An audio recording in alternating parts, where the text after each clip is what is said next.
Hey, it's me, Vicky Marie. Good morning, good afternoon, or good evening, wherever you are in this crazy world you live in. We're living, you're living in. We're all living in it.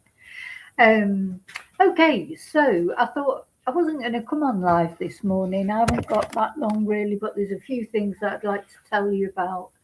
Um, and so I thought I'd come on and do a live, and then I'm going to split this down into short videos because I've just got a little bit to say about a few things.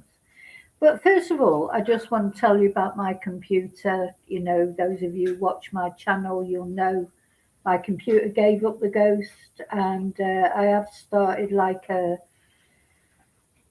goal on coffee.com, and very kindly, some of you have already contributed. Thank you so much.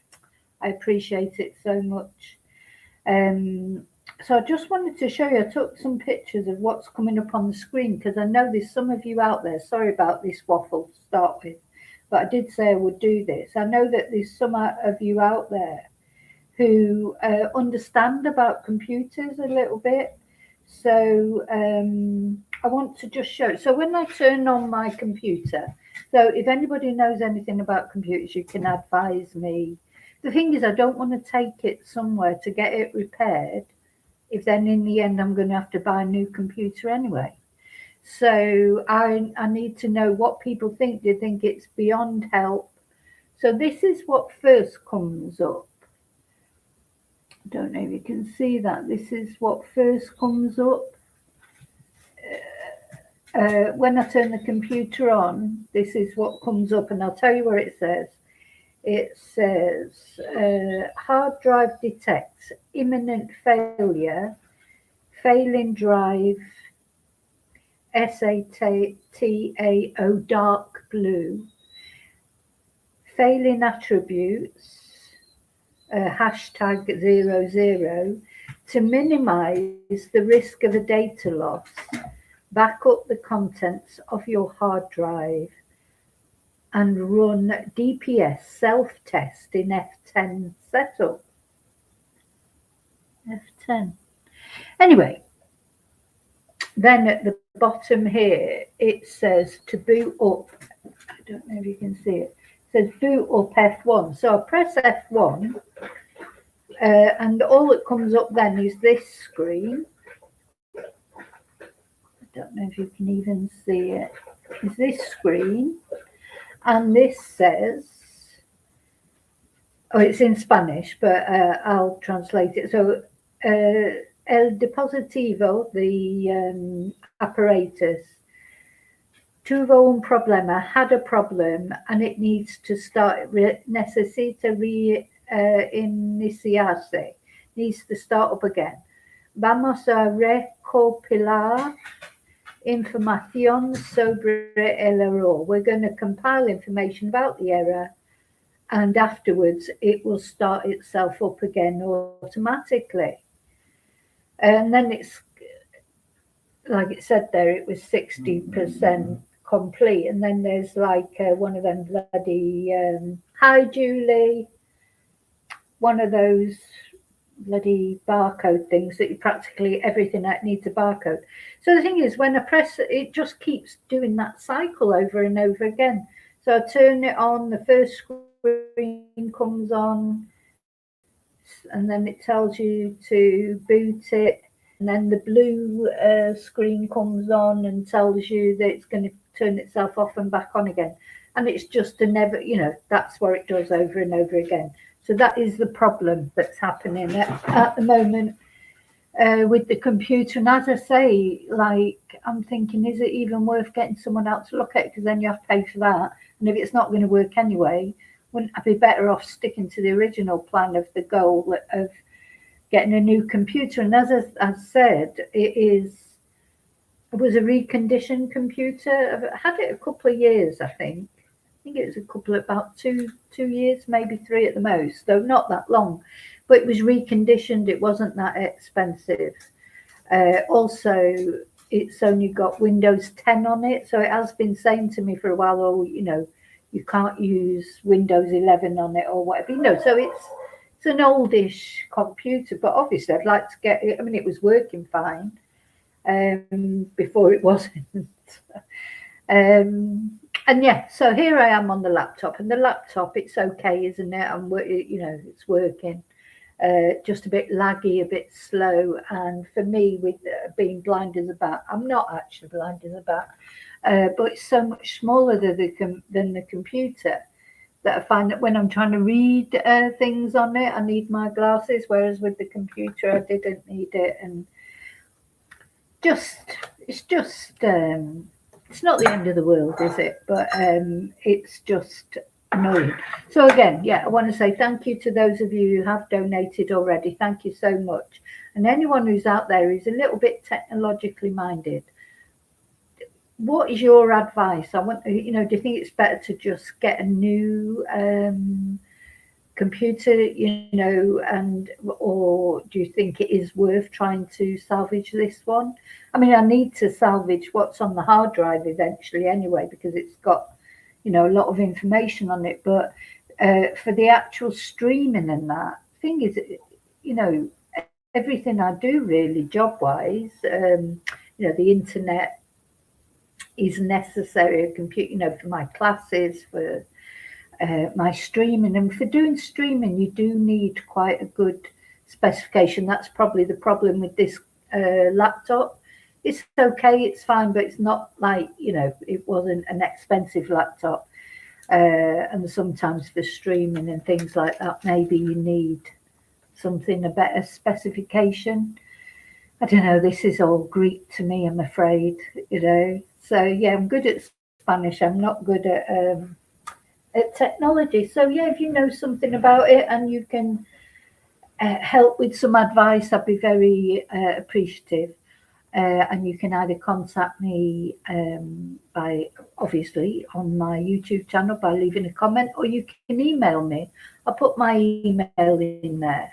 How are you, Julie? How's things going on? Is it still freezing in Madrid? It's a little bit warmer here today, to be honest. A little tiny bit warmer, a few degrees warmer. So I haven't got the heater on. As you know, for those of you who don't know, I'm in Spain, and it has been blooming freezing all over Christmas, all over New Year. It's been raining, it's been wet, it's been cold. Spain isn't always warm. I know it's probably warmer than where maybe you're watching from, depending on where you're watching from. Oh, because something we're just going to talk about briefly here is over down there in Australia, of course, they're having bushfires, like really bad ones. People are having to be evacuated. You can't get your head around that really when you freezing cold, or if it's raining. But of course, it is summer in Australia now. So, yeah, I hope everybody, I've got quite a lot of followers in Australia. I hope you're all okay. But you have seen some dramatic rescues. We're going to have a little look at that. Oh, glad to hear you're okay, Julie. So we're going to start off now. I need to give you a trigger warning. In fact, actually, let's start off with the Victoria bushfires. Just a quick look. As I say, because I have a lot of followers in Australia, I saw this amazing story of people being... Look, so it's Victoria bushfires destroy hundreds of homes and structures.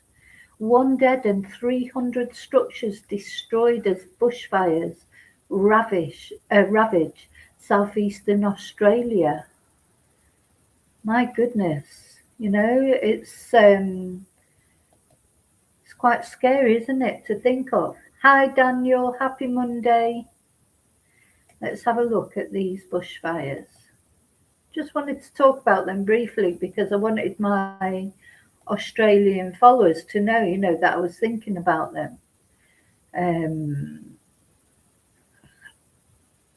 Of course, there's quite a lot of things we could look at. Let's look at the BBC, what they've got to say. So 1 person dead and 300 buildings destroyed in Australia bushfires. Oh my God. 300 properties destroyed. The fires have raged in dozens of locations across the country for several days, mostly in the state of Victoria, but also in New South Wales, burning through land almost twice the size of Greater London. A state of emergency has been declared in Victoria as thousands of firefighters and more than 70 aircraft battle the blaze. Residents in more than a dozen communities have been advised to leave their homes. Authorities fear that the fires, which have been fueled by hot, very hot, dry and windy conditions, could burn for several weeks. Gosh. And it's like apocalyptic, really, isn't it? When you say, I know that, every year they do have some bushfires, don't they? They just seem very extreme this year. We have them in Spain as well in the summer normally, but these are very, very extreme, aren't they? So Victoria's Premier Jacinta Allen said that 30 active fires were burning across the state, 10 of which were of particular concern. And she said that 350,000 hectares had been burnt across the state as of 8 o'clock local time on Sunday. We will see fires continue for some time across the state, and that's why we are not through the worst of this by a long way. There are fires that are continuing now that are threatening homes and property. Human remains were found in the village of Gober near the town of Longwood, some 110 kilometres north of the state capital of Melbourne. The victim has not yet been identified. Oh, poor soul. And Alan praised the emergency workers who worked to retrieve the body. This is difficult and confronting work, and it takes a heavy toll. The Gober community is grieving. So the other thing that's happening, of course, is the smoke is impacting air quality in many areas across Victoria, including metropolitan Melbourne. And authorities said the fires were the worst to hit the southeast of Australia since the 2019 to 20 blazes that destroyed an area the size of Turkey. Oh my God, and killed 33 people. God, Mother Nature, well, I say Mother Nature, I mean, do people start these fires deliberately? Sometimes they do, don't they? So unfortunately, there are some sick people out there who do quite often start fires deliberately, but they can start accidentally as well. Hundreds more are believed to have died due to the effects of the smoke, which choked towns and cities that summer. So yeah, awful, isn't it? I wonder if we can find some. There was the story that I saw was, I think the woman was 82 who was rescued along with her cat.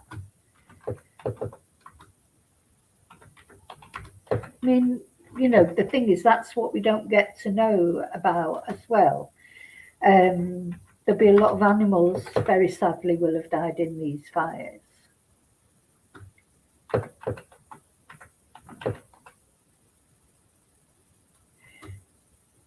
Let's see if I can find that article that I saw.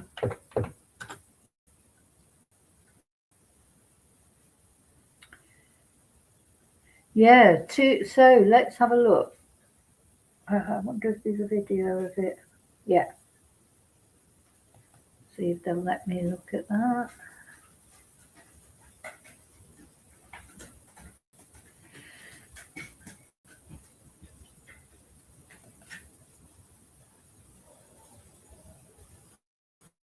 Oh, hopefully this video will come on. Yeah, I think it is. There's a little ad first. I'll share it after the ad.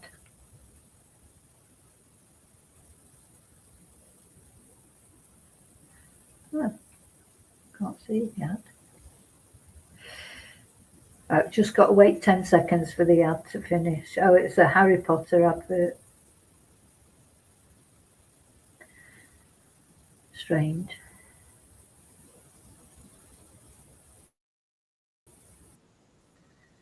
Another one.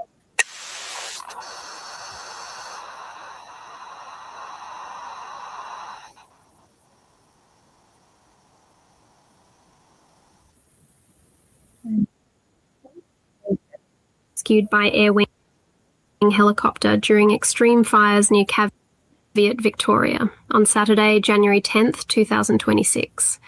2 women, aged 59 and 82, and a 92-year-old man called emergency services on Friday afternoon, seeking help to evacuate their isolated property on Caveat Dropmore Road.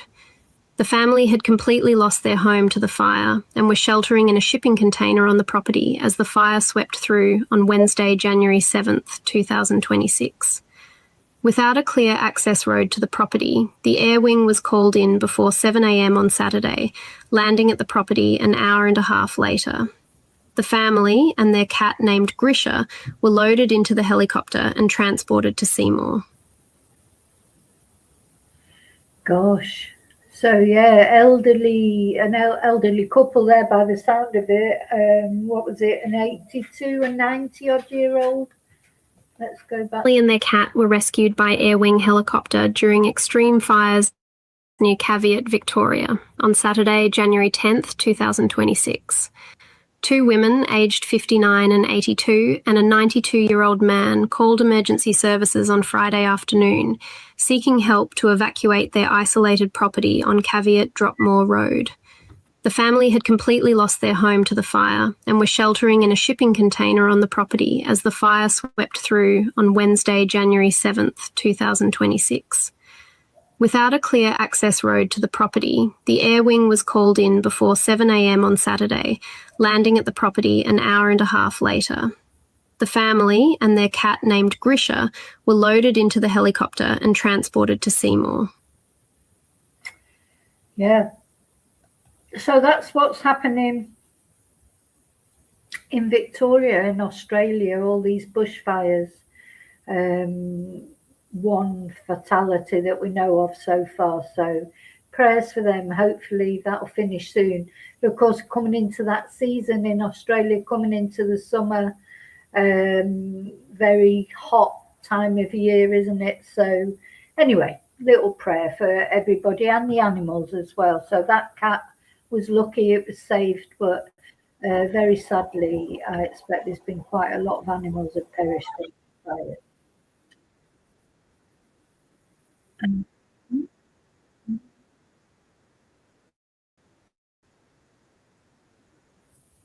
Right, okay, so I wanted to tell you about that. I wanted to talk about that just to say for my Australian followers, hope you're all okay.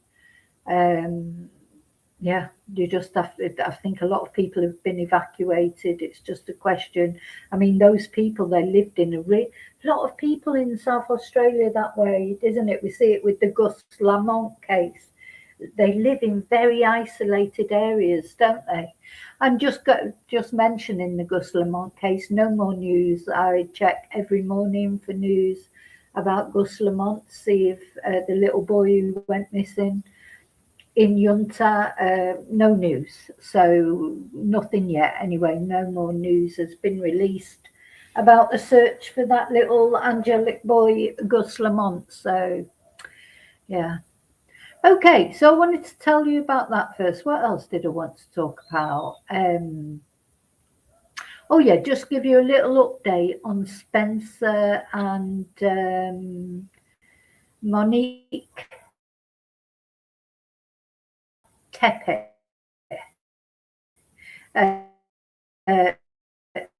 Now, we know that we've been following that case and has been arrested. Michael McKee, he's been arrested for this horrible double murder.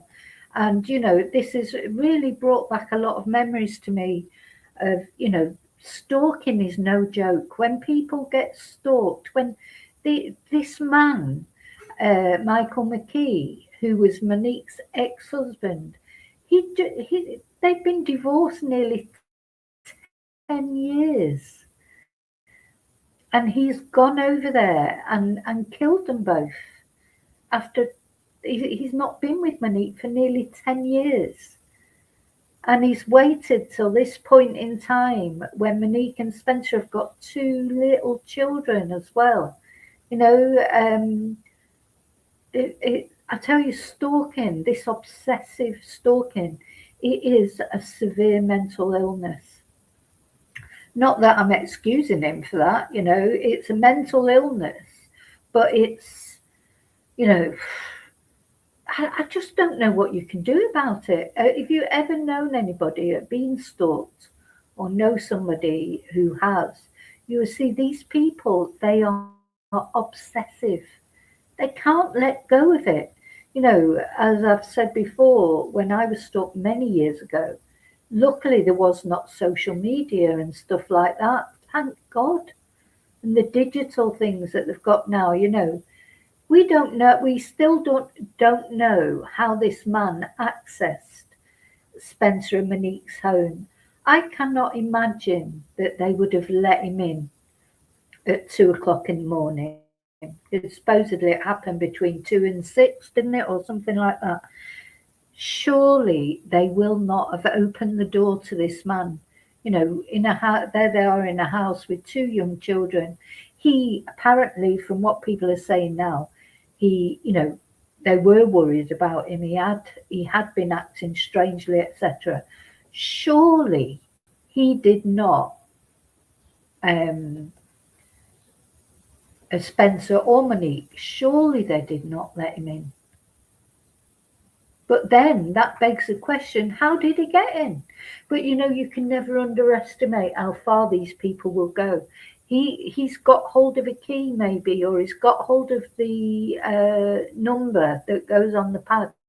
You don't know how he might have found it out, or he's found a way to override the system.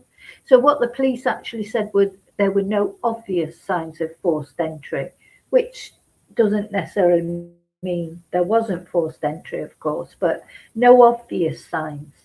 How did he get in there? How did he get in? This is going to be a question that needs answering, isn't it? So we're just reading this article from a local paper. The investigation into a local news agency. The double investigation of Spencer and Monique has captured both local and national attention and international attention, with the numerous theories and speculations emerging. Michael McKee is currently in custody at a Winnebago County jail accused of the murders. And family members confirmed to ABC on Saturday that McKee is Monique Tepper's ex-husband. But many questions remain unanswered. ABC6 sat down with a criminal defence attorney to discuss what happens with the case moving forward. Brad Koffel, a criminal defence attorney who has not been retained by McKee, highlighted several unknowns in the case. So he said, and there's so much that we don't know, of course. We haven't heard anything about DNA or fingerprints, gunshot residue. Okay. Gunshot residue, anything placing him inside the residence at the time of the killings, Koffel said. Columbus police discovered the Teppers in their home on North 4th Street on December the 30th. After responding to a wellness check for Spencer Tepper after he failed to show up for work. He is always on time and he would contact us if there were any issues whatsoever. A 911 call made 30th of December revealed. I don't know how else to say this, but we're very, very concerned because this is out of character and we can't get in touch with his wife, which is probably the most concerning thing. So this, now that we know about Michael McKee, and it seems like he had been, active, God, you just can't believe after over 10 years later, can you? Just under 10 years later, how he hasn't moved on, this man. But this is what I mean. This is a real mental health issue as well, that, obsessive people, stalkers, they can't move on. I honestly really think that it's not that I'm feeling sorry for him or anything. He needs to be locked up and the key thrown away, because this man is a horrible man for what he's done. But I do think he could. What is it? It's like some people, most of us have been left at some time in our life, especially when you get to a long life like mine, you'll have people will finish with you or break off relationships with you, and sometimes you're absolutely destroyed. You wouldn't go round to their house, certainly not 9 years later, and just shoot them in front of their children. Most people wouldn't even think of that. You might be angry, you might, I don't know, what would you do? I suppose people might send a text, or I wouldn't even do that, but I could, can see when someone finishes with someone and they're distraught, but to actually go and kill them, and 9 years later, not even in the heat of the moment when it was all happening. And I don't believe Monique did not leave Michael to be with Spencer. Spencer's not the cause of the breakup. So, to nurture all that hate and resentment and spite all that time, it's very odd, isn't it? So Spencer was shot multiple times, while Monique suffered at least one gunshot wound to the chest, and the Tepes children, aged 4 and 1, were found unharmed in the home. No signs of forced entry, no gun was found nearby, and according to the divorce file, Monique and McKee divorced on the grounds of incompatibility. Now, do you remember the wedding video? When we watched the wedding video, and in that wedding video, Monique said to Spencer, "I had quite a journey to get to you. Countless bad Bumble dates." I think she met him on Bumble. "Wrong relationships and waterfalls of tears." And that's what Monique shared in her vows to Spencer in the couple's wedding video the family shared with ABC6. Now, the thing is, as well, we have to remember, they were only married 7 months. So they divorced on the grounds of incompatibility. Looking at the divorce sort of documents, there didn't seem to be any violence involved, etc. It's like just amazing, really, isn't it? Married 7 months. It must have been her who wanted to split the relationship up, I suppose. Some rumours that she just sort of left the house one day while he was at work, got a truck and got the family help to get her out there, which suggests to me that he might have been a violent man, or she must have been scared of him. So when someone just does a midday flit or a midnight flit from someone, it's because they're scared, isn't it? You wouldn't do that otherwise.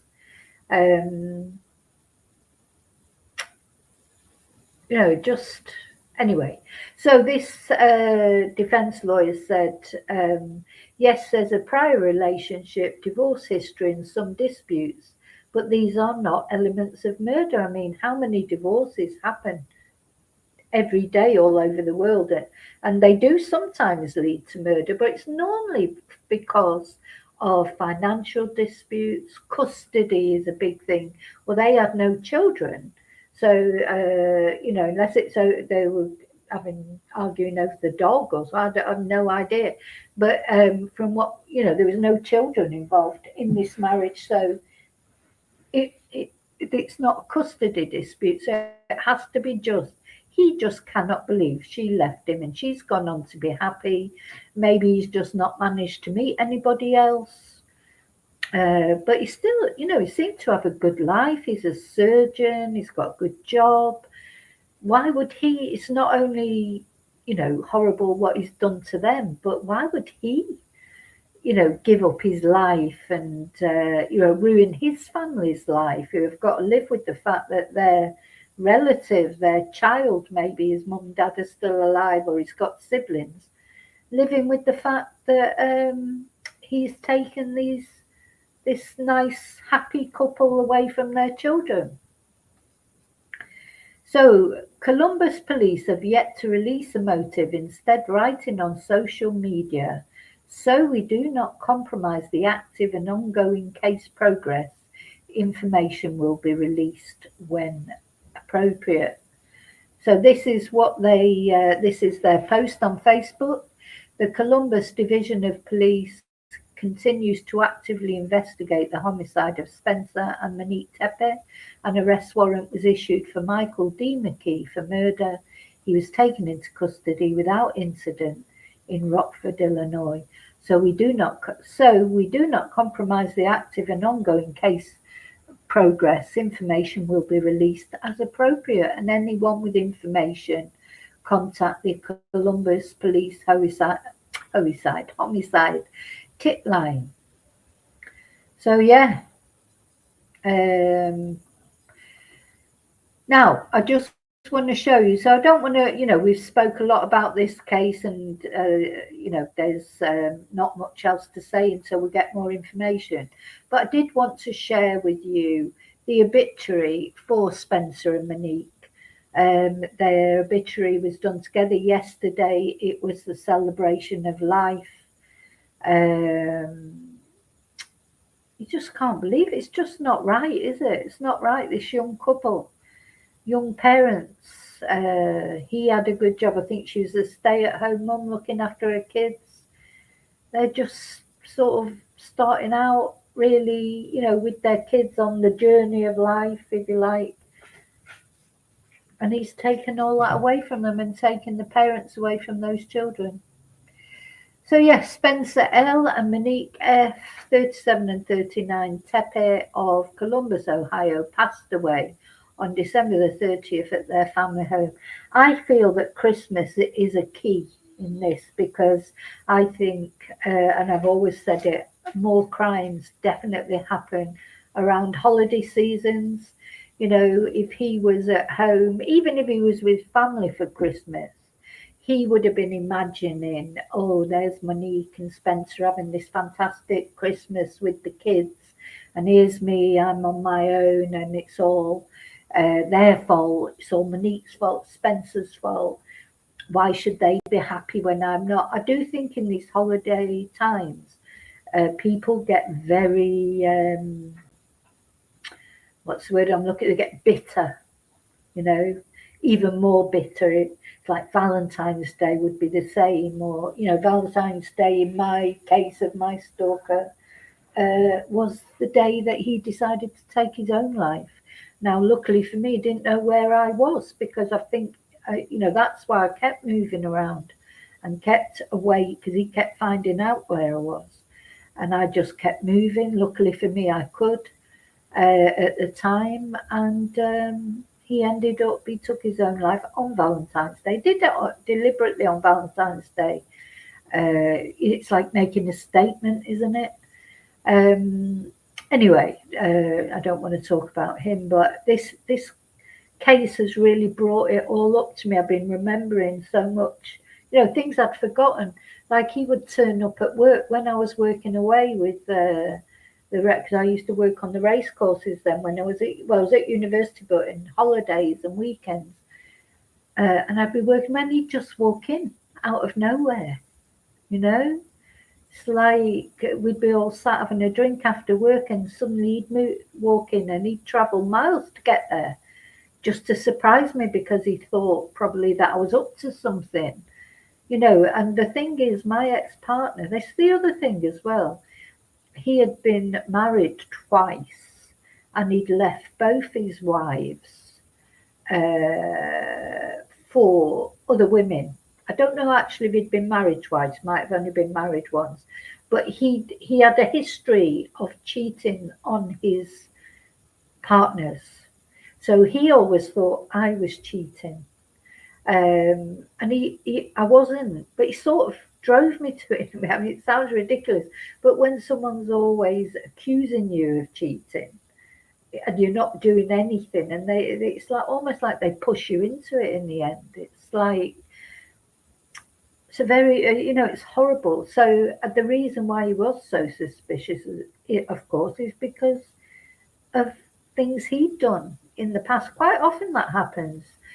People who are habitually unfaithful to their partner don't trust their partner because they think their partner will be just the same as them. I don't know if this is what happened with Monique's ex-husband. I'm just saying how it's brought back all this to me because you live with guilt when something like that happens. If your ex-partner does what my ex-partner did, you live with that guilt forever. That's a guilt that you never shake off because you feel like it was your fault. Even though, I did have counselling and things, and at the end of the day, self-deletion is a choice, unless somebody actually bullies somebody into it. And that wasn't the case in our case. And he had met somebody else. I thought he was moving on anyway, he didn't. So it's brought up a lot of memories to me to make me stop feeling guilty because I know I was looking. And these sort of cases prove it. This man could not let go after 9 years. He's gone as far as he's gone to remove this beautiful couple from the earth. So it makes me feel sort of like I was right to be, to be scared because nobody believes you either. This is another thing that quite often happens.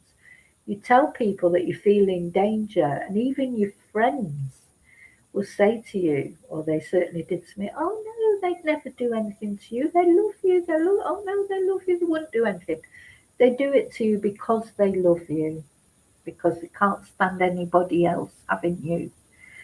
It's not love. It's not love. It's obsession. It's completely different. So Spencer was born on December the 9th, 1988 in Cincinnati, Ohio, to Tim and Yvonne Hildebrand Tepe. He received his undergraduate degree and his Doctor of Dental Surgery degree from the Ohio State University.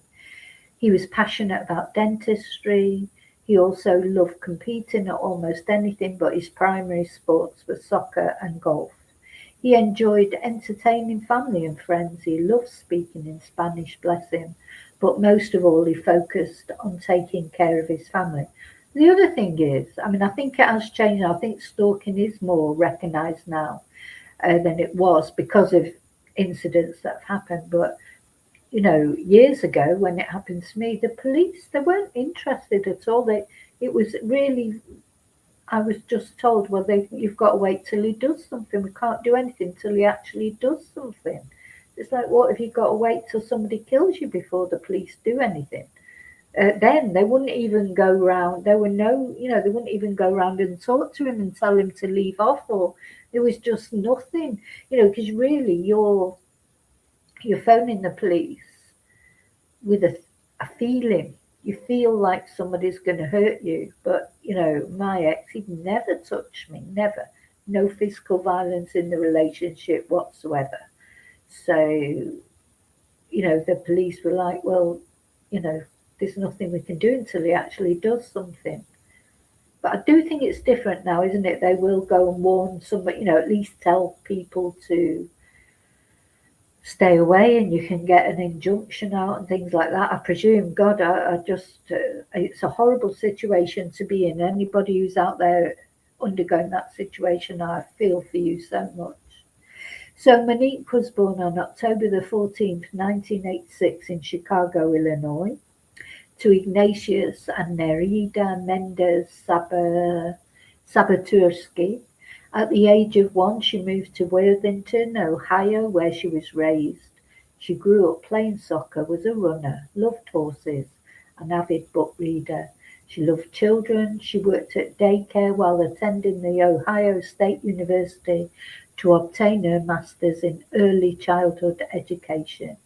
Monique was a stay-at-home mum, known for her bright smile, infectious laugh, caring heart, and bubbly personality. Spencer and Monique met online and quickly grew their relationship into a solid foundation of love and respect, with a side of goofiness. They were married on December the 13th, 2020 in a private family ceremony. They had 2 precious children together, who were loved dearly.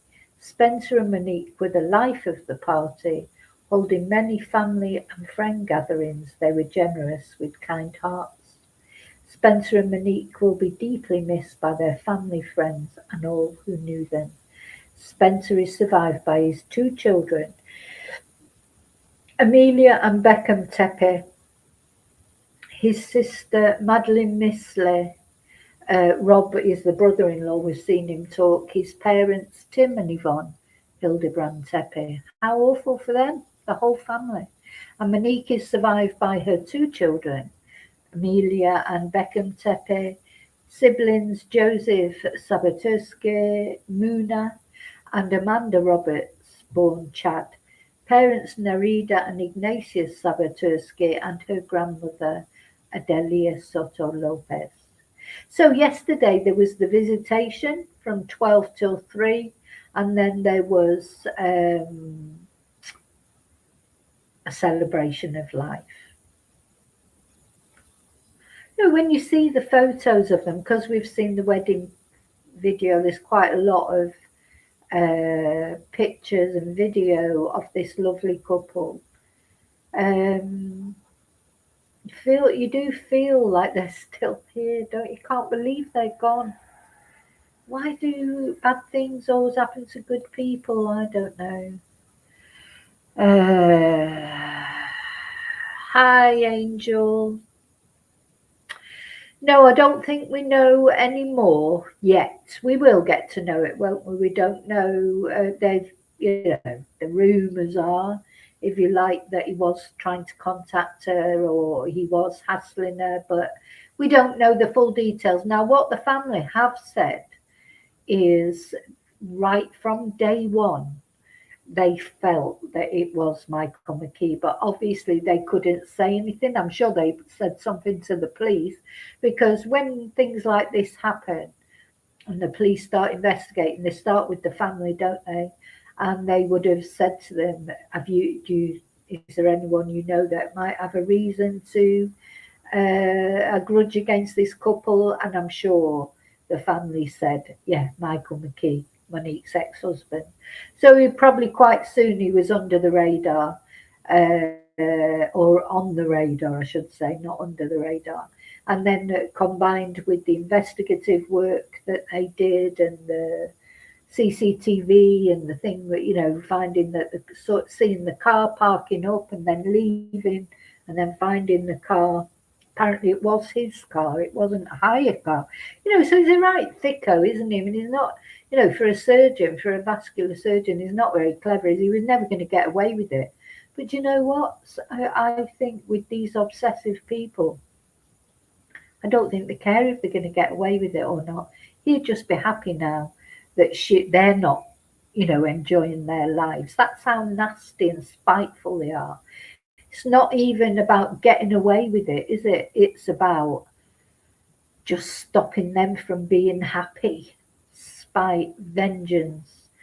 I'm surprised he didn't take his own life, actually. That's what they normally do. And talking of that, that's the case we're going to talk about in a moment. Another similar type case. I mean, this needs attention, this stalking. It's a real mental health, and it's dangerous. A mental health crisis. It's dangerous because it's as dangerous as cancer, because it leads to death. 2 people dead because this man was an obsessive stalker, it seems, allegedly. Of course, I've got to remember to say that. It's too common, isn't it? It's too common. He's taken 2 lives. But the other thing they do is quite often they take the children, those children. Thank God they're still alive, because that's another thing he might have done. Killed the children and left them alive. That's sometimes what these people do, isn't it? Because they know that the worst punishment they can give someone is take their children away from them. And that is the case that I'm going to talk about in a minute, sadly. A similar case to the Travis Decker scenario. Remember Travis Decker? He was a big candidate for Twonk of the Year, wasn't it?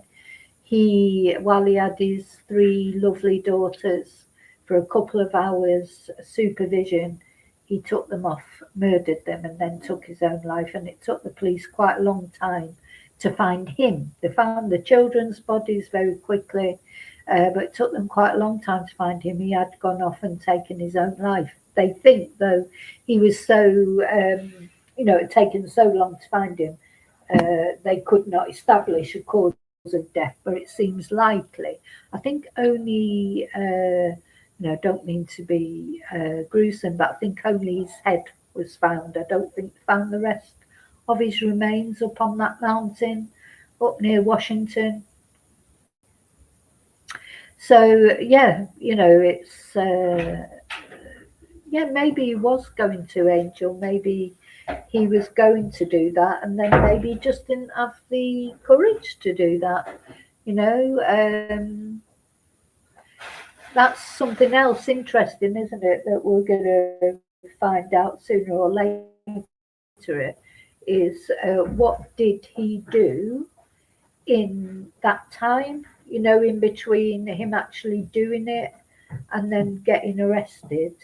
What did he do? Did he go to work as normal? Was he going to work as a surgeon and operating on people? That's quite scary to think about it, isn't it? I mean, a vascular surgeon, that's someone who deals with matters of life or death, isn't it? That's like a heart surgeon, isn't it? Or similar type thing, people who've got, blockages and stuff like that. So the thought of, did he, in between the 30th of December and when he was arrested the other day, was he going into work and operating on people that needed their veins unclogging or whatever vascular surgeons do?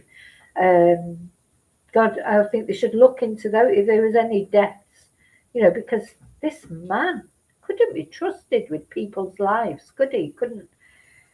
So what was he doing? Just going to work every day, chatting with his family. How did he celebrate New Year? This is what always occurs to me, is what was his normal life like from the 30th of December till he was arrested? Not yesterday, the day before. So he was 10 days or whatever doing what? It's like, oh my God. With knowing that he'd killed these 2 lovely people, did he feel good about it? Did it make him feel better? I don't think these things do make people feel better, do they? Or maybe did. Maybe he was like free, light as a bird wandering around after that. Oh, there you go, I've got rid of them. Maybe he felt great. I've no idea. I have no idea how he felt, what he did.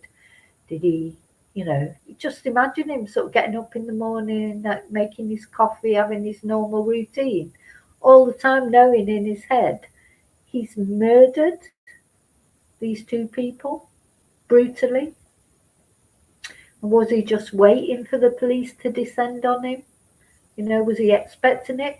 He surely can't have thought he'd got away with it, because especially when that CCTV came out, because he will have been following the case, wouldn't he? He'll have been following the case, and that CCTV came out quite a long time ago now, about 5 days ago. So he would know, and he would recognise himself on there. So surely he knew it was only a matter of time. And yeah, surprised he didn't take himself out this world, but he probably didn't have the courage to do that. That takes a lot to do to yourself. I don't know why he didn't do that, really. Maybe he didn't care. Maybe he just don't care. He just thinks, I'll go to prison for the rest of my life, but I'm still alive. So anyway, he'll face his justice, it not only in the courts, but of course when he finally comes to the end of his life as well. I always wonder about these twonks. I know some of them don't give a shit because a lot of people take themselves off or die of natural causes in prison, and they never give up their secrets. Some do, but they never talk, or they never give up their secrets of where people are buried that may be other victims or whatever. Some people do, some people don't. But I always think, don't they think about their immortal soul? Maybe they don't give a shit. If they don't believe in God, I suppose you wouldn't, would you? So I worry about my immortal soul, and I haven't done anything like that. But I'm not an angel. I mean, I've done some things wrong, like I suppose I have. We've all done something or said things maybe that we shouldn't have said, or no, I'm not talking about murder, obviously, but I feel guilty about everything most of the time. It's like, how do these people with no conscience, they must sleep really well at night, mustn't they? They're not worrying about, oh God, maybe I shouldn't have done that. Oh my God, just how do they do it, and how you think every night when they close their eyes, surely they see. You would see their faces, their faces when they realised he was going to shoot them.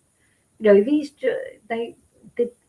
Did they wake up? It seems like Spencer, because he shot him more than once. So it seems like maybe Spencer heard the first shot when he shot Monique, and then because Spencer had more shots, didn't he? So you think that one of them will have known what was going to happen because they'll have heard the other one being killed. But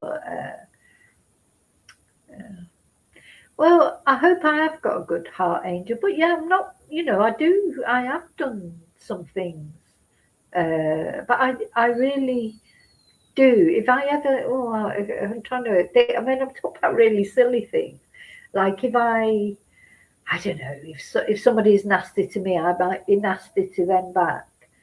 I'm not generally nasty first to someone, not that I can think of anyway. But even if they've been a little bit nasty to me, or maybe I've overreacted, I still feel really guilty afterwards. And I think I've said before, every night when I go to bed, I do try to ask for forgiveness and forgive everybody who perhaps hasn't been very nice to me. I try and let it go because, um, being angry with people, it's you who suffers ultimately, really, isn't it?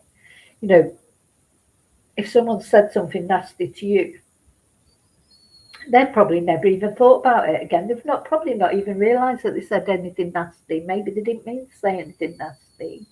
So if you let that live with you and let it rule you, like trolls, let's take trolls as an example on the internet. I get lots of lovely comments on the internet, but I do get horrible comments sometimes, and you have to just as you have to let that wash over you, because it can be very hurtful. I don't know how I'm just a tiny little internet channel, YouTube channel. God, some people get real, trolling, like real nasty, horrible things that people say.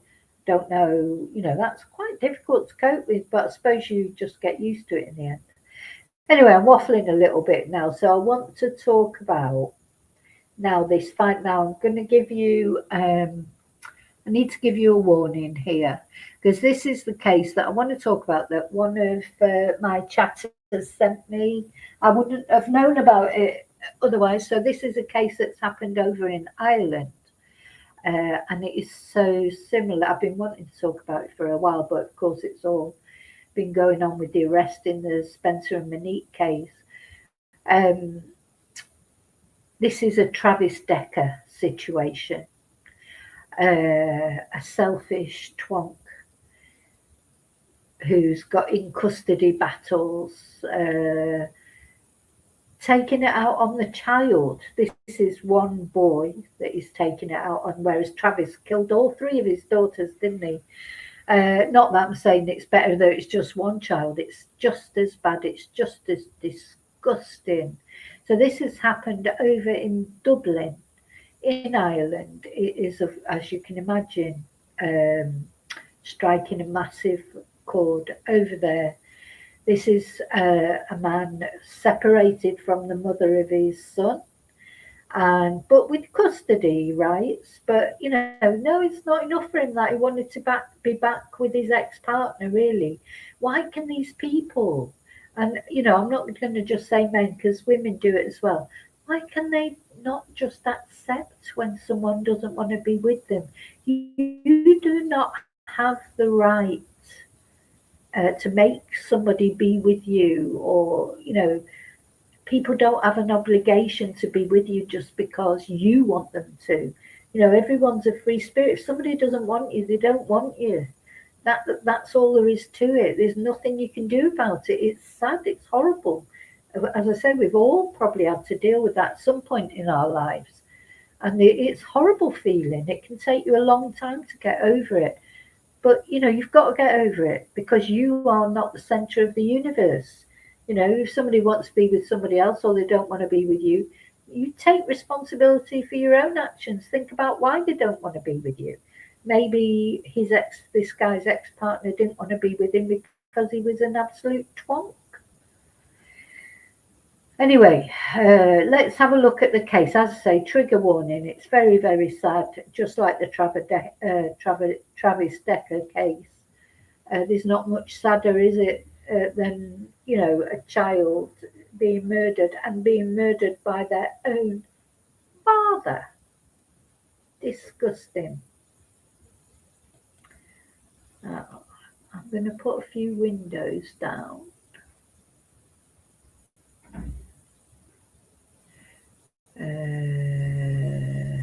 Let me put the windows down. The case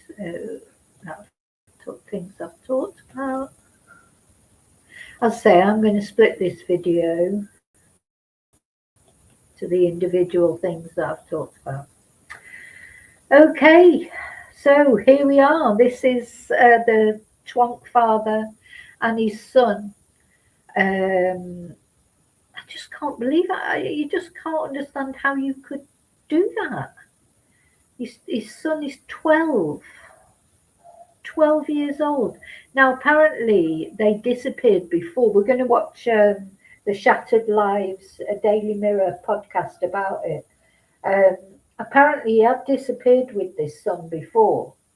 But you know what this guy has done? He's murdered the son, I think, in his house. Maybe he had custody of him for the weekend or whatever. He's murdered the son. Then he's gone to the house of his ex-partner to take his own life in the garden.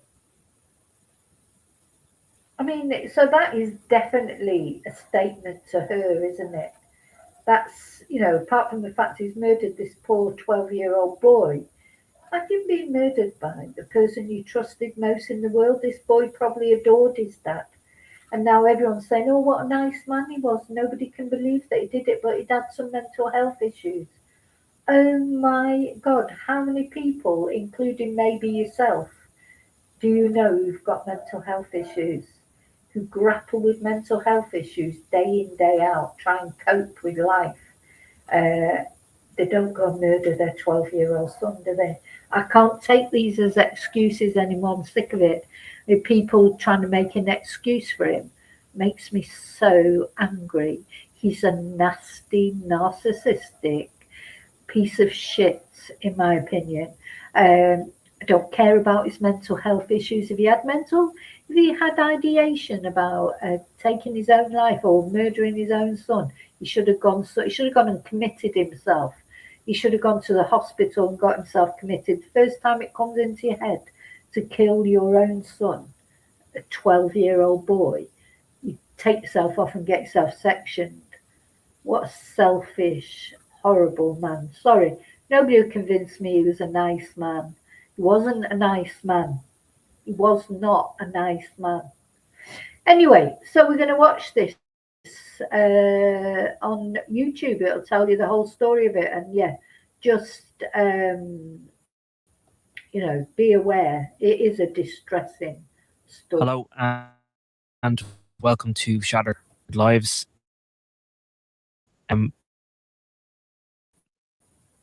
It's a bit of a sad one and a difficult way to kind of start the horrendous tragedy out in Clondalkin and Ballyfor podcast as normal, and we were going to answer a lot of your questions. Side has occurred today, and really it is the only story in town, the one that we want to focus on in our podcast today. Both of us were across this. Mick, you first heard about this earlier on this afternoon. Just kind of break down for us what we were hearing first earlier on today and what we know now. Hello, everybody. This is desperately sad. Essentially, at about 1:15, I heard that 2 bodies had been found. One had been found in Clondalkin in West Dublin, and another had been found in the Ballyfermot area, southwest Dublin. We understood that the body that was found in Ballyfermot was that of an adult. I think it was the body was in the back garden, and then subsequent to that and linked to that, there was a child's body found in a house in Clondalkin. Now, I went to Ballyfermot. It was Cherry Orchard Drive, sorry, and you went to Clondalkin. 2 very emotional scenes. Yes. And scenes like this, they're always people always think it'll be chaotic and noisy. In Cherry Orchard Drive, there was a deathly quiet, and I've noticed that about a lot of murder scenes. I've spoken about this before, and death scenes.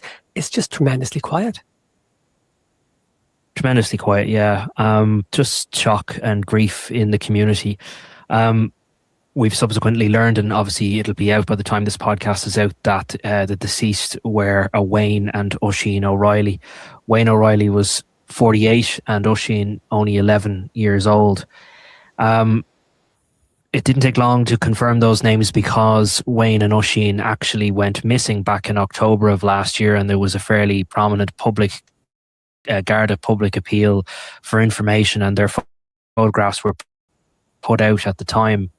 They were at the time found safe and well, but it indicates, I suppose. Yeah, sorry, I've been trying to put it on full picture and it won't go on full picture. But yeah, so it's important to know that there had been a scare before where he had disappeared with this young boy. But thankfully, look how it's ended up. They were found safe and well, both him and the young boy. So surely that should have been at the end of him having custody, shouldn't it? Once you kidnap your child when you're on make everyone worry, and I just feel sorry for these mothers or fathers.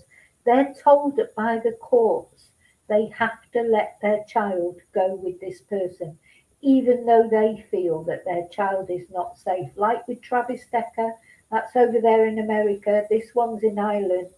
I remember a member of my family, didn't want her son to go off with his dad because his dad was violent. But, this person in my family, they had to let them go because that's what the courts decided.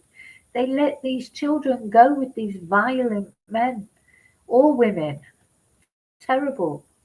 Was something about this horrendous case that there had been ongoing issues for some time. Just to clarify, they are father and son. They are father and son, yeah. So Oisin's body was found at a house there in Lindisfarne Grove, which I was at for a short period of time there today. And there were a few locals gathered, just kind of standing there in total disbelief, really, watching the Garda forensic team arriving and uniform members who are kind of just keeping the peace there and taping off the scene. And then around about 3:00 this afternoon, the ambulance arrived to collect the remains, and the remains were brought out of the house. We're in this game a long time. In fact, someone only messaged me earlier being like, I hope yous are all right covering something like this. In a way, we're totally numbed to a lot of stuff in this job.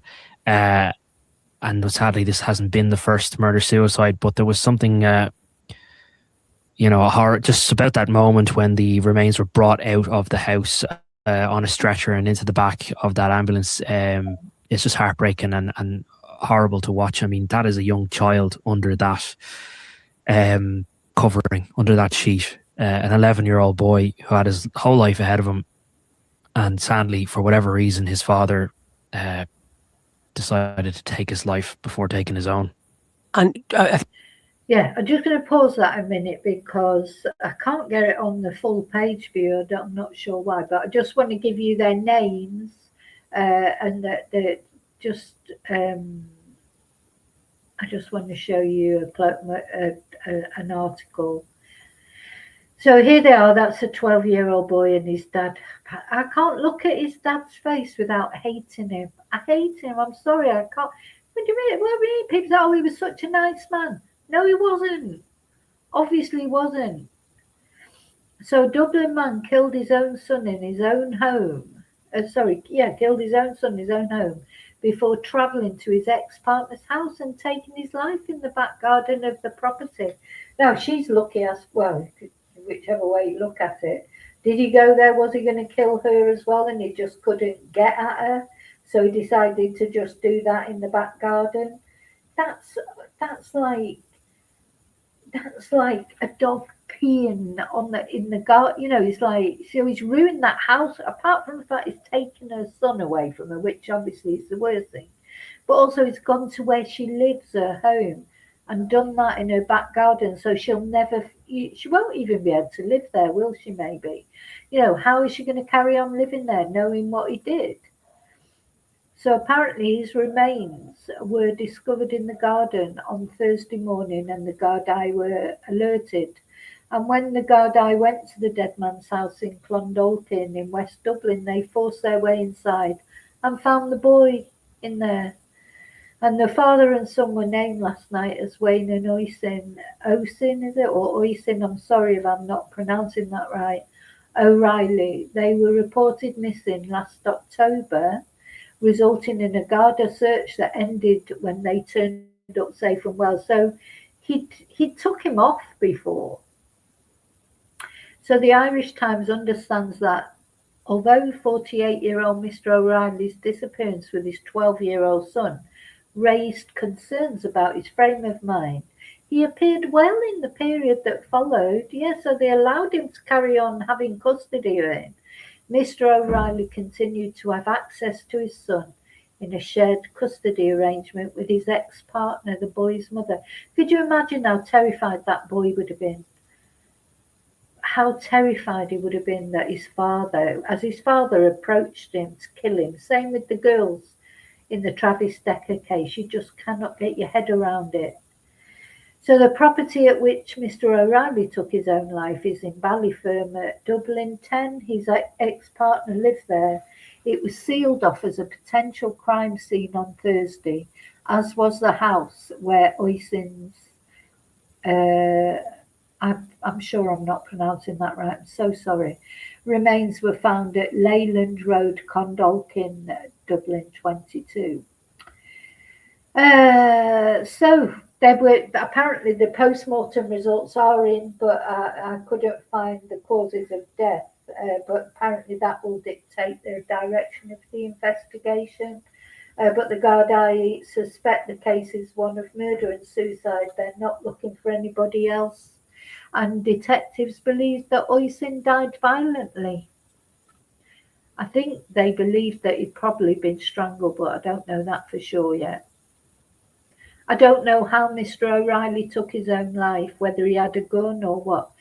Anyway, at Mr. O'Reilly's ex-partner's house where his remains were found, children's toys were visible at the side entrance and Christmas murals were painted on the windows at the front of the property. Look, Christmas, yeah?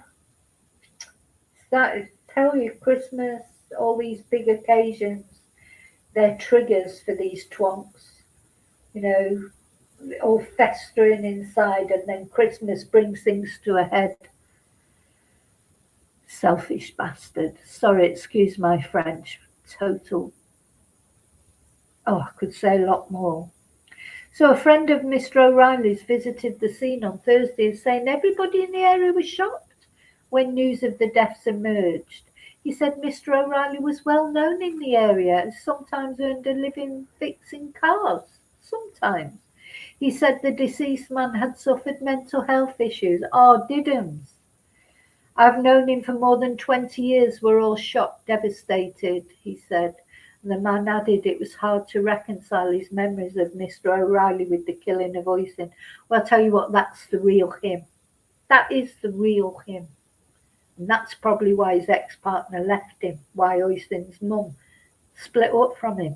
He's probably an absolute twat, I think. Sorry, I'm not having it that he's a nice man. He's not. So a Sinn Féin representative for the Ballyfermot area described as heartbreaking the deaths in Clondalkin and Ballyfermot. This is so sad. Deepest sympathy to the family and friends. You're in our thoughts at this tragic time. Some local people formed a guard of honour as Oisin's remains were removed from his father's house. Oh my God, just heartbreaking. That poor boy. Now his poor mum. She's the one that probably had to send him off because the court ordered it, just like Whitney with the Travis Decker case. Had to send him off with his father, even though she knew. Whitney had told the courts she was worried about Travis's state of mind. Made no difference. She must feel like she packed them off to their death. Anyway, Garda headquarters confirmed members of the force were alerted to the discovery of the man's remains in Ballyfermot at about 8:30 a.m. yesterday, resulting in the decision to go to the second property where the boy was found dead. So they found the man first, the twonk first, and then they found that little boy. The coroner has been notified in the services of the Office of State, and yeah. So let's go back to the podcast. What a twat that man is. I hope he's spinning in hell. I need to put him in the hellhole.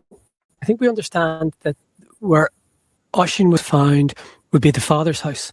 And the father, Wayne, was then found at someone else's house in Ballyfermot.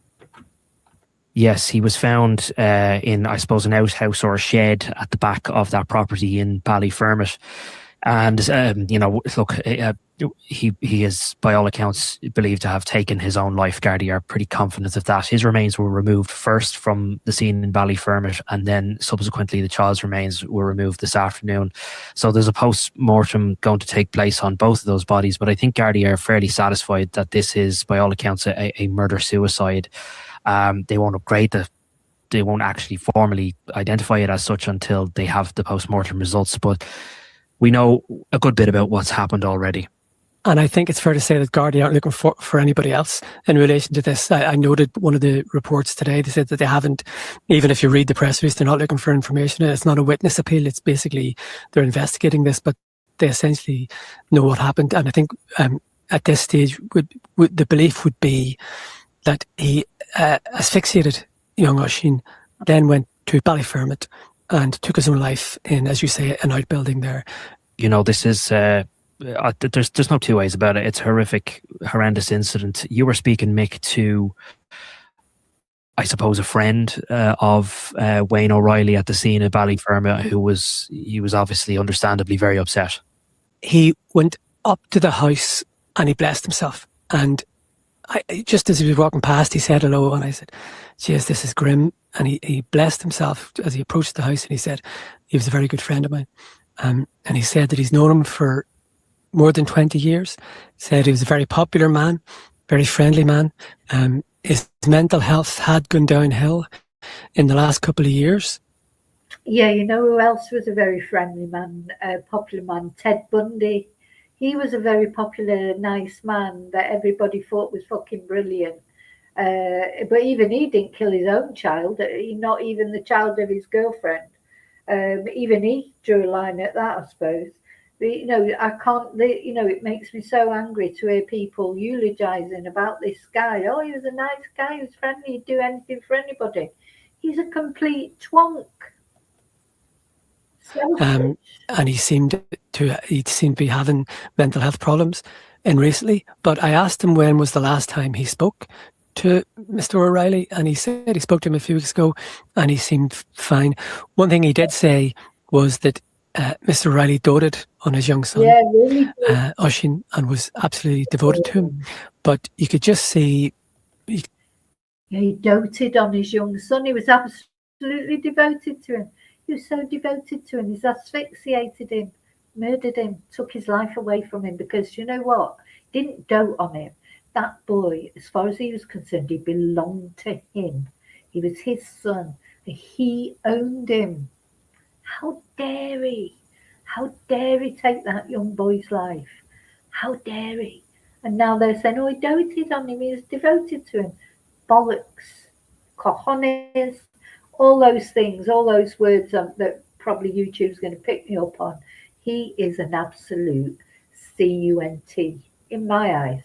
Sorry, but he is. you could see the shock in his face. You could hear the emotion in his voice. And I'll have to be honest, you could see and sense the emerging anger in that man, because he said, essentially, I can't believe he did this. Yeah. He was my friend, and I can't believe he did this.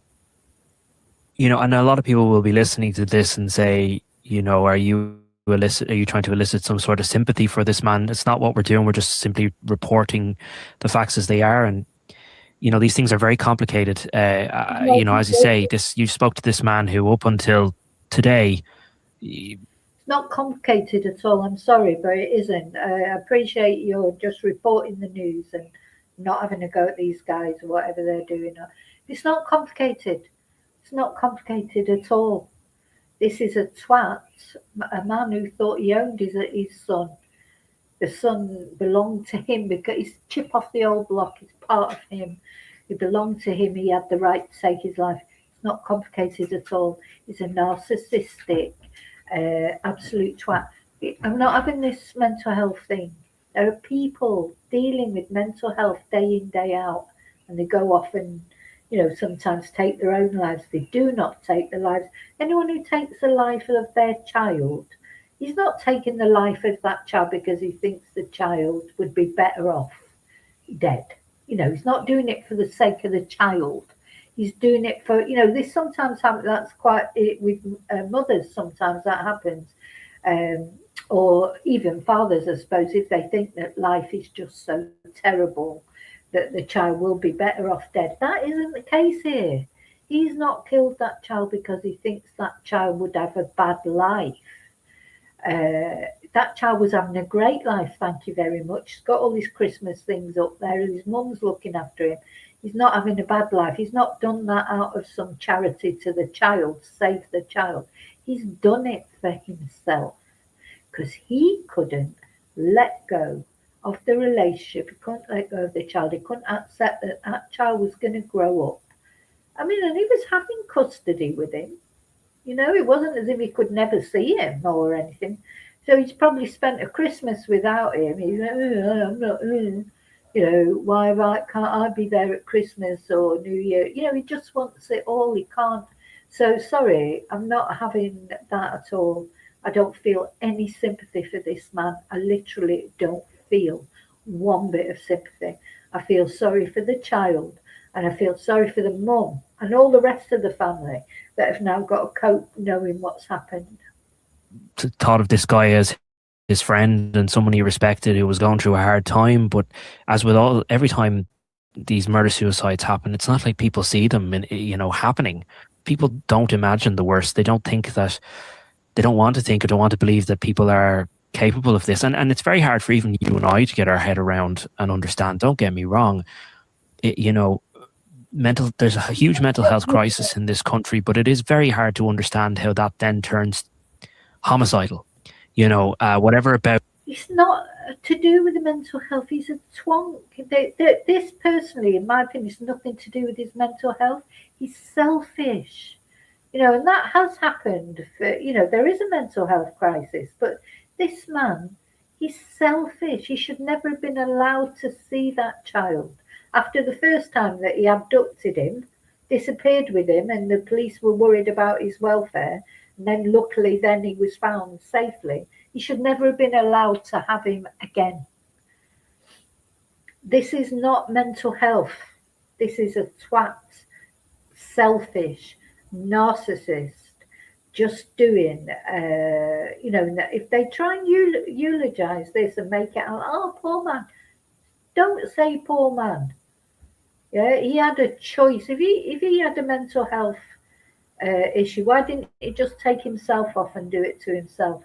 He took this boy that he's supposed to love and be devoted to, he did it out of spite. It's not mental health crisis, it's spite, it's evil. Just like Travis Decker, it's revenge. It's all those things. It's not mental health. Out and taking your own life, which is a horrendous, horrible thing to do, but to then, and obviously that's a subsequent action after he took his own child's life. But it's just very hard to understand how that happens. It really is. I was going to say, look, obviously I'm a father, Paul, you're not. And I was going to say, as a father, I can't understand how anybody would do this. But I think you and I, we're both humans first. And I think as a human, you can't, it's hard to get your head around how anybody could do this to a child. Yeah, exactly. And Paul, how many cases like this have we covered? And they are absolutely heartbreaking to cover. And I always hark back to a podcast that I watched ages ago. I can't remember what podcast it was. It was years ago, but it struck me because of my own history with my ex-partner deleting himself. I heard this policeman say that in his view, anyone who is suicidal is homicidal. Suicidal is homicidal. When people feel like doing something to themselves, not always, but quite often, they're likely to do something to somebody else. I mean, how often do we see it with shootings, school shootings, or any kind of shooting, rampages around shopping malls or whatever? Quite often these people who commit these crimes, they are suicidal. Some people will just take themselves off and do it to themselves. Suicide, as horrible as it is a choice. People do choose to do it. So, sad. It's horrible to think of anybody doing it, but it is a choice. But when they decide to take a load of other people with them, they're selfish twonks. That is not, your sympathy just runs out. You do feel sorry for anyone who's feeling so sad that they feel like they've got to leave this world because they can't cope with it. But it's hard to feel sorry for someone who then decides, oh yeah, I'm going, but you know what? I'm going to take a load of other people with me to share in my misery.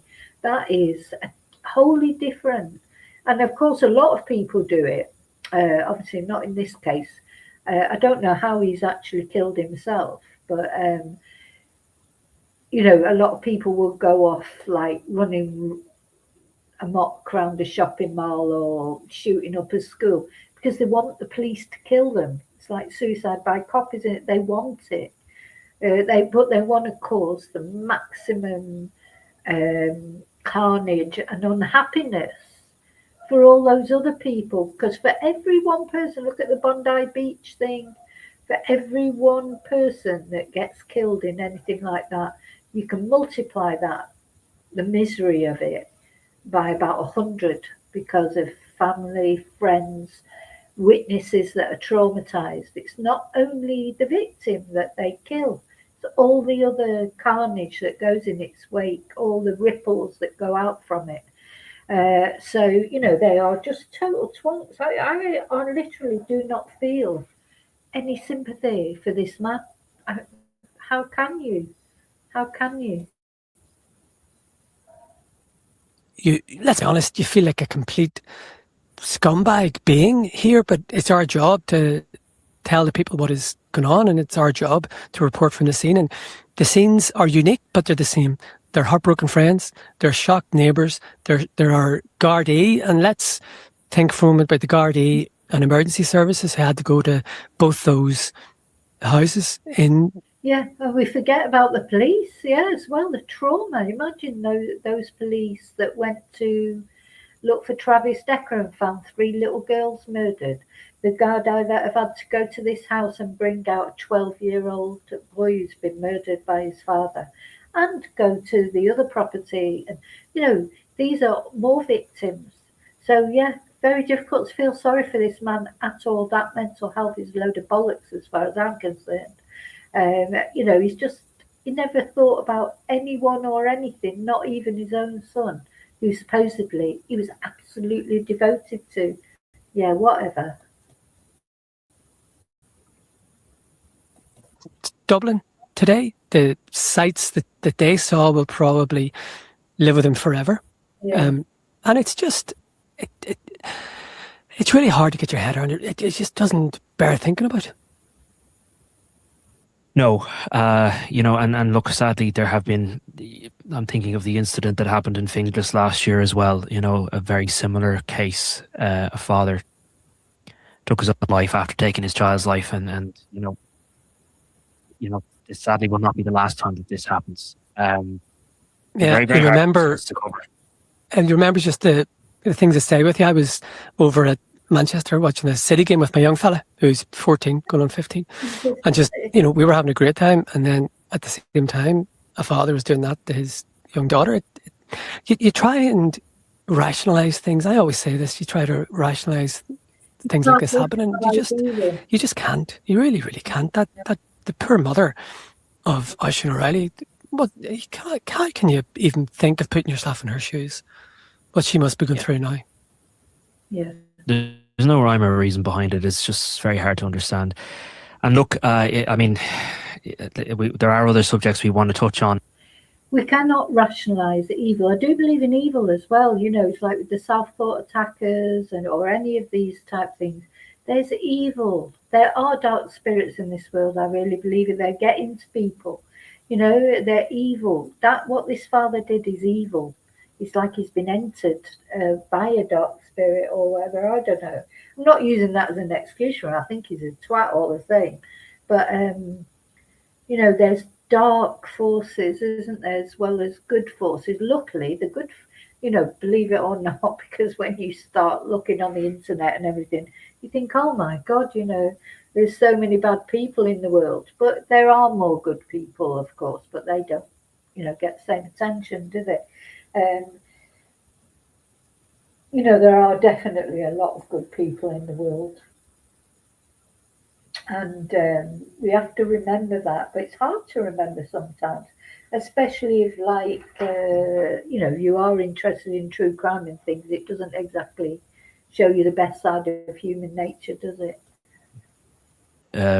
But, you know, I mean, we were going to answer your questions. I don't think it's probably appropriate for this podcast. We might do that for you on the weekend. But this incident would be, correct me if I'm wrong, Mick, would be the third homicide of the year so far. So we've already, in the space of the last week or so, had 3 different incidents. Yeah, so 2 other people have died over incidents. Now, I probably need to be careful about one. There is you covered this case of a man. Okay, I'm not gonna go into the other ones. I just wanted to concentrate on this case. So Oisin, Lily tells me it's pronounced. Thank you for that, because you know, I won't want to pronounce his name wrong. Where have I gone there? Hang on. I think I'm there. So yeah, so very, very sad. All we can do is pray. You know, there's not much else we can do. Unfortunately, it's happened, and that's it. But it's very, very sad, and I hope the mother manages to cope somehow. But okay, so as I say, I will be splitting this video up and making it into smaller sort of sections with the individual things that I've talked about. Thank you for watching, as always, and thank you in advance for anyone who lets me know any advice about the computer.